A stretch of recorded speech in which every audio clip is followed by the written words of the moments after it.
એમાં વિક્રમ ઠાકોરને હું ખાસ કહેવા માંગુ છું કે ઠેગણા 1.5 ફૂટિયા તારા પ્રોગ્રામ ક્યાંય થતા નતા. ઠાકોર સમાજે અને ઠાકોર સેનાએ સમર્થન આલીને તેના પ્રોગ્રામ ને કે મહેસાણાથી આ બાજુ તું પ્રોગ્રામ લેવા તૈયાર નતો પેલા, બરાબર? એટલે તારી મર્યાદામાં રહે. બધાને હોલીએ ચડાવી અને આખી આવડી મોટી સમાજ ભેગી થઈને 16 મુદ્દાનું બંધારણ કર્યું, લડા ઉડાડવા ફરી રહ્યો છે.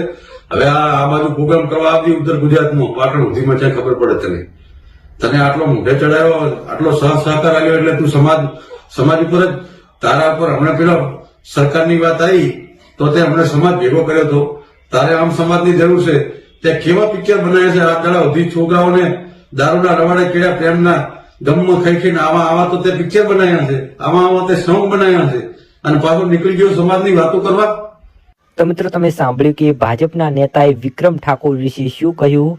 તેઓ કહી રહ્યા છે કે તું આ બંધારણ છે તેને તોડવાનો પ્રયત્ન ના કરી. મિત્રો તો આને લઈને તમારું શું કહેવું છે તે પણ તમે કોમેન્ટ બોક્સની અંદર જરૂર જણાવજો.